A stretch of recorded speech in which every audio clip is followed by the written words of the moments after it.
Okay, I know I am the only thing that stands between you and a plane or your family or a beer at the bar, whatever it may be, so I appreciate you staying through the end of it. First off, you know, being the last person, I think I owe it to say thank you to Dr. Harris for, for putting this on. She's done a great job, so a quick round of applause for her.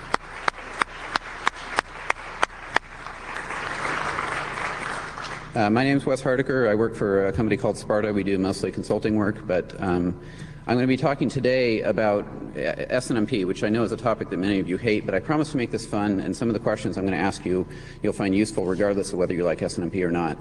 This is going to be an interactive session, so how many people know how to raise their hands?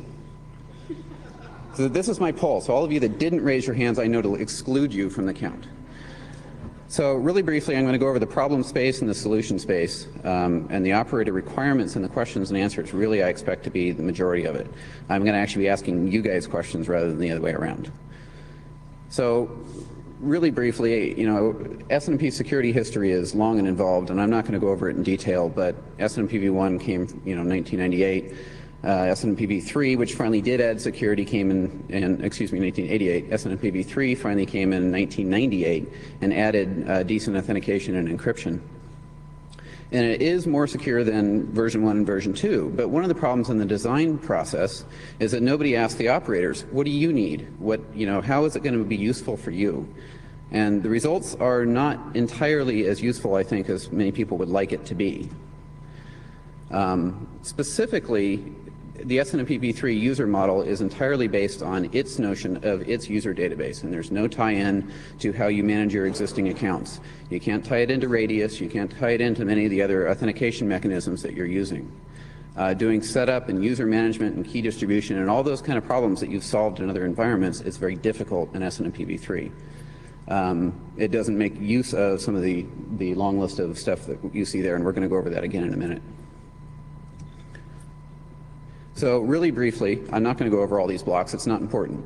This is the SNMP v3 architecture. And the most important aspect that you need to know about this is that it's modular. The right decision that the architects made in this is they made it really easy to extend it. So to change how security works, we only need to change one little tiny spot. We only need to add one little blippet, and everything else will work, including the access control mechanism. So we can change authentication without changing how access control works, and it's all going to work magically. That's the goal. So first off, this is not SNMP v4. It's a minor addition. That's the most important thing you need to know. And the goal is to simply enable you to make use of your existing account information that you already have available to you, be that Radius or whatever it is you used. It should be fast to put through the IETF, which I know that that's a something you've never heard of before, but the IETF is actually trying to do that more. They're trying to produce lots of small documents, and whether they succeed or not, well, this will be one of the test cases. It's one of the early ones. But the real thing we need, and the important one at the bottom, is we need your input. We need to know, is this good, is this bad, do you want it? If you don't want it, we're probably not going to do the work, or we'll do it in some other avenue if some people do and some people don't. It's not beneficial to make standards that you guys don't use. It does no good for anybody, but it wastes time. So here's a real quick poll, and this is the beginning of the raise your hand part, so wake up everybody. How many people use SNMP v3 today? Not many people. There's maybe 10 or so. That should be an aha. That should be a sign that, uh-oh, something's wrong. Either the vendors aren't implementing or you guys aren't using it, and why? How many people think that the authentication mechanism is too hard to set up for v3, and that's one of the reasons why you're not using it?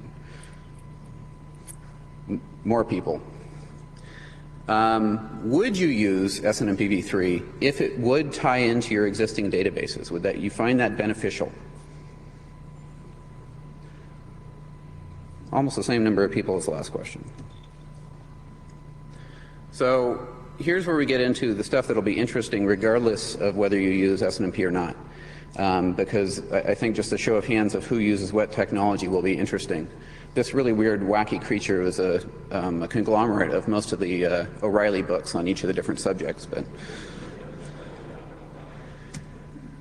so there's a large number of identification mechanisms that are in use today. First off, there's the local account model.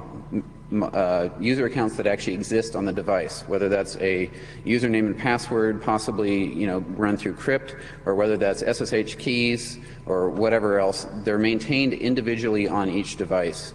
And my question is, how many people make use of local accounts, not SSH in this case, but local password accounts and things like that? A fair number. This is on the device, not in a radius server. How many people use SSH with public and private keys in order to do login authentication? More. That's good. You're using good security. That's good. The other common one that I think is more widely used is things like Radius and TACX+, where you have your device is actually talking to an authentication server. It's much more scalable generally because all of those accounts can be maintained on a central machine. How many people are making use of either Radius or TACX+ or a similar technology? That's what I thought. Lots of people. There's a sort of an inverse of that, which is where there's a ticket master, and this is something that hands out tickets saying you're good to log in to the remote machine. Kerberos is sort of the ideal technology for this, where the client actually talks to a ticket master, gets a ticket, and then hands it to the server. The server never needs to interact with the ticket master once the infrastructure is set up. How many people are using Kerberos in some way? A couple. Finally, there's public-private key infrastructures beyond, like SSH and what I was talking about before. These are real X509 certificate infrastructures.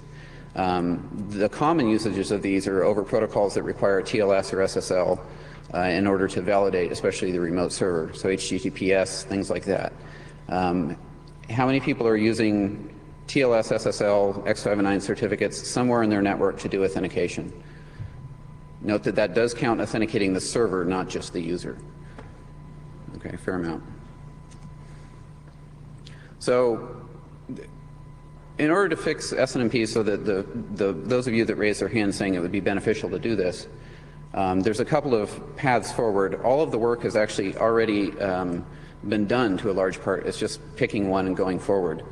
So the solution's actually already there. It's just actually deploying it through the IETF and writing code for it. There's three that are candidates. One is the session-based security model, which is written by myself and David Perkins, David Perkins is actually in the back if you want to talk to him later. David, why don't you stand up for a sec so if people have questions. Oh, he's by the water can, waiting for conversation by the water jug. The other one is a Kerberos-based solution which uses Kerberos. Note that in Kerberos you can tie Kerberos to other technologies like Radius and things like that. That's not well understood, but you can. I'm actually an author of this one too. I'm competing against myself. And it's available and has already been implemented in NetSNMP 5.0, but that's the only package that implements it, so you're not necessarily likely to have used it yet. And then finally, Cisco is pushing another draft yet that has not been published called USM+. I don't know the details of it, but their goal was to make it as close to USM as possible, but still tie in Radius. So as close to the SNMP v3 infrastructure you see today, but tied into other stuff using the same mechanisms. I'm not a fan of that one, but it is a candidate. So finally, questions and answers. If you guys have questions, please let me know. I'll be available afterwards to talk, and so will David Perkins. There's a mailing list started up within the IETF that you're welcome to join if you want. And there's a website. If you go to the NetSNMP website, there's a link to it from there too. This website, due to my low bandwidth on my personal network, is currently redirecting you to NetSNMP. So don't be surprised when you end up somewhere else, because I rehoused it for the purposes of 500 people slashdotting my home network. But please do fill out this site. It has more questions. It's going to enable me to take a better poll of exactly how many of you think what opinion. There's some more detailed questions so that if I didn't hit your authentication mechanism, you can fill it in later. And if we get a lot of requests for that type of mechanism, then we'll try to make sure that that's possible to achieve. Okay? Anybody have questions? I told you it'd be fast.